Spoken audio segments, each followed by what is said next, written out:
Welcome to Lex Cunningham's Pure Garbage Podcast. Lex's guest today is Juno-nominated singer-songwriter Sue Foley. Let's get right to it. Sue Foley. Well, thank you. Thanks for having me. What was the thing that started for you as a child to get you singing in the first place? I'd have to say my father.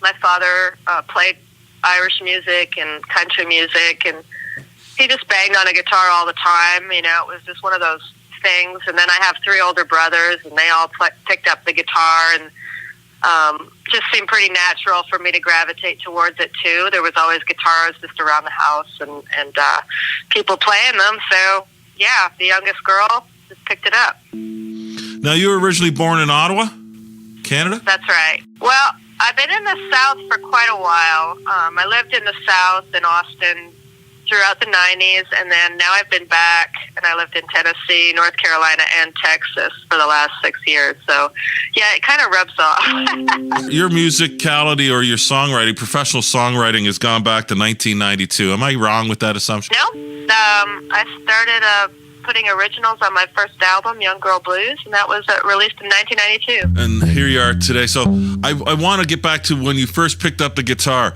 Were you at 14, 15? I was 13 when I first started playing. Okay, so I was 16. I was 16 when I started playing professionally. So that's 3 years, Sue. You know that's not normal, right? It depends. I think it could be normal. To you it is, because you're the one doing it and you're just a natural at it. Hence why you've been doing it for such a long time. You're able to create this sound with your voice and write these songs, and you've been celebrated. I'm blown away that we're talking, first of all. Oh, well. I'm really curious about is what drove you to even be a professional singer? Was it the desire to have people hear you? Was it just that you couldn't control the urge of singing and writing these songs? As far as I remember, and as people have told me, older friends and stuff, I just always knew. I always said I was going to be a musician or a singer. I just kind of always knew. I guess music was just in my heart, and I just never questioned it. Never questioned the urge to do it. It took me till I was about 15 till I found blues music, and that kind of became my musical path. Yeah. And that really focused things in for me, because, there's obviously a lot of directions you can take in music. But I chose blues, and it hasn't failed me yet. I'm going to throw a name at you, okay, that you've worked with. Rufus Thomas. Yeah. Now, do you remember working with Rufus? Oh, it was amazing. I was flown into the studio that day, and they just threw this session together for a series called Bluesiana Hurricane that was on Shanachie Records. I was signed to Shanachie Records at the time, and they were making this album. They had all these guys in the studio, and Rufus Thomas was one of them. Of course, I was familiar with Rufus Thomas from Walking the Dog, and yeah. I mean, his famous hits. He's a Stax soul legend. So I knew Rufus, and also Bill Doggett was there, the great Hammond B3 player, and I was a huge Bill Doggett fan. So I was about 24, 25, and they flew me in. I was obviously the only woman on the session. There was all these real heavy cats in New York, and it was me. But Rufus Thomas was great. He really liked me. He kind of directed me in the studio, and he seemed to really like my playing. So it turned out pretty cool. He is a legend, and he goes back to, I think release was in 1930. So, wow. Yeah. For him to like your playing, someone like that's seen a lot of cats, which just reaffirmed my thoughts about you and sound. Well, thanks. Not many people bring up the Rufus Thomas thing. I mean, I did.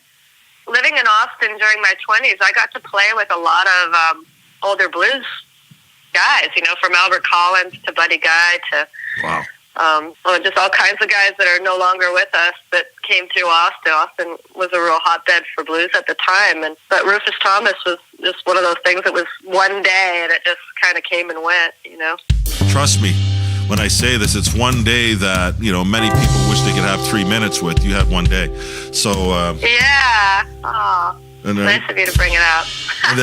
So what was Buddy Guy like? Well, Buddy Guy, I haven't seen him for a number of years. He's still so great, and he's just won a Grammy, and he's kind of the blues ambassador now, the number one guy. Yeah. After B.B. King passed away, so now it's Buddy Guy we all look to as sort of our reigning leader, He was incredible. incredible. We toured with him when we were pretty young. We used to open up for him. We had the same agency, so they put us out on the road together, and we were so lucky to get to watch him night after night, talk to him and his band, and he's just a really nice man. He's very generous and an incredible musician. So, yeah, that was pretty special. And then I'm going to bring you home here with a connection to Tom Wilson and the guys at Blackie and the Rodeo Kings. How'd that happen? Yeah, well, Colin Linden produced 2 of my albums. He's fabulous. He's a wonderful blues musician, knows everything about blues music, and especially pre-war blues. Colin and I met when I was 16 in Ottawa, and I was playing in this little cafe, and I think he was playing around the corner, and he actually popped in, and I was playing some Memphis Mini stuff, who's still my favorite artist of all time, and he just jumped up on stage and played with me, and we became friends right away, just like that, you know. Bonded, and he's amazing. The whole Blackie group is amazing. I mean, I admire all those guys for different reasons. They're all unique. Yes. Really interesting group. But it was Colin I knew the best. I mean, I worked on him for 2 albums. We won the Juno on the first album in 2001, Love Coming Down. He produced that. Yeah. So he's just great. I love him.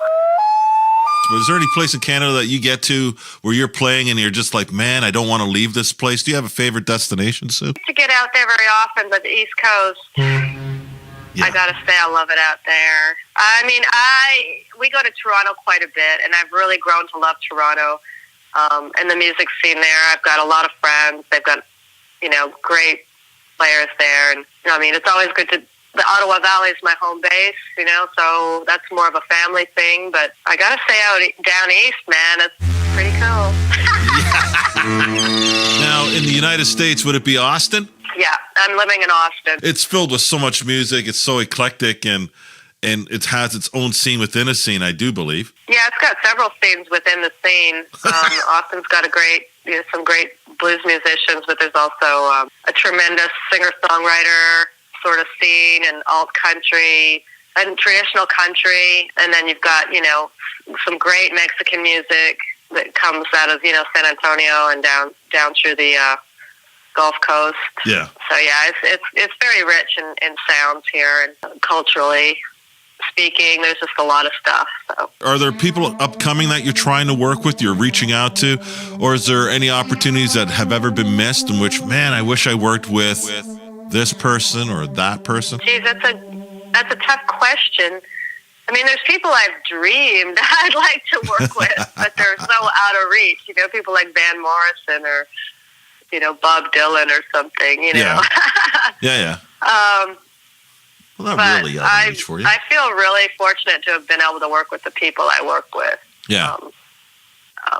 So it's a tough question to answer because I don't really feel a sense of lack as like, oh, I missed out on this, or yeah. I always feel like, God, I was so lucky to be there for this, Right on.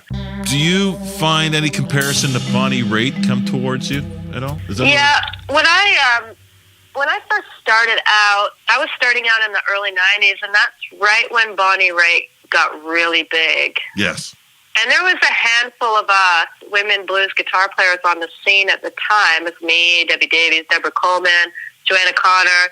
Wow. I think we all got Bonnie comparisons just because we played guitar. We were in the blues vein. Even though Bonnie crossed over to pop. And with me specifically, even I think Susan Tedeschi too, she probably got those comparisons.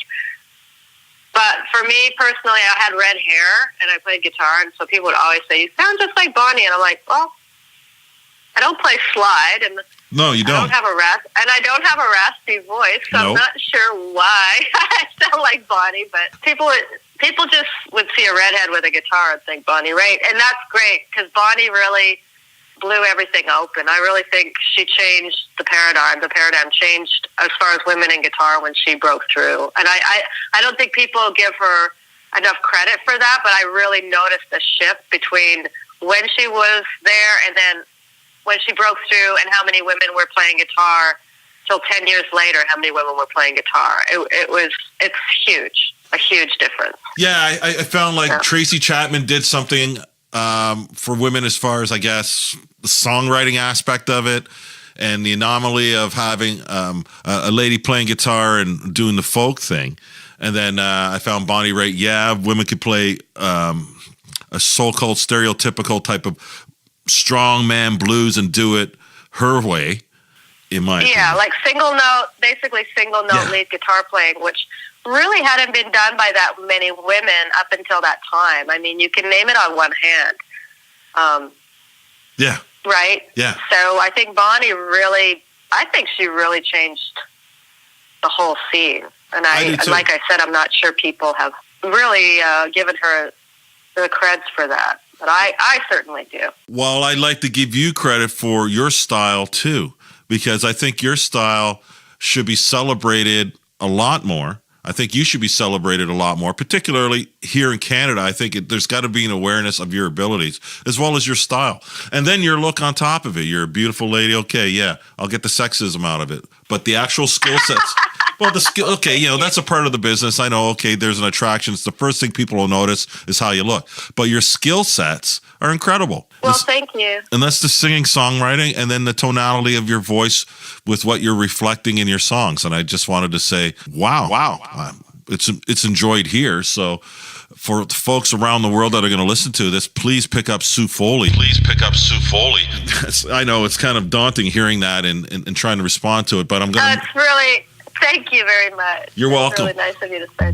We're moving on into the first time you've heard yourself on the radio. How was that for you? That was pretty mind-blowing, and that was after my first album came out. To be fair, I don't really listen to the radio that much, so if I hear myself on the radio, it's really a fluke.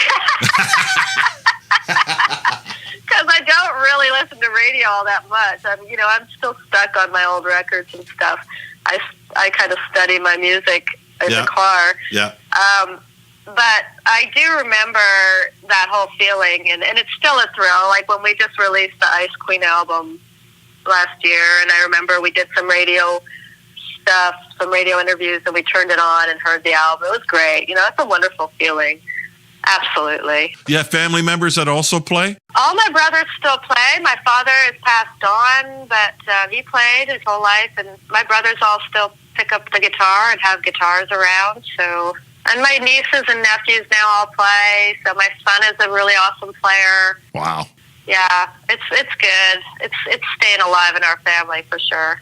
Awesome. I have another nephew who's a rapper. A couple of my nephews rap. Yeah. Sue Foley, I'd like to thank you again for coming on the podcast. You're awesome. Well, thanks, Lex. Great questions, and it was a blast talking to you. Let's plug your record. Your current record out there is called The Ice Queen. The Ice Queen by Sue Foley, folks. The Ice Queen. Thank you for listening to Lex Cunningham's Pure Garbage podcast, and thanks to Sue Foley. You can find her at SueFoley.com. And to find us, subscribe on iTunes, Spotify, Google Play, Podbean, or Stitcher.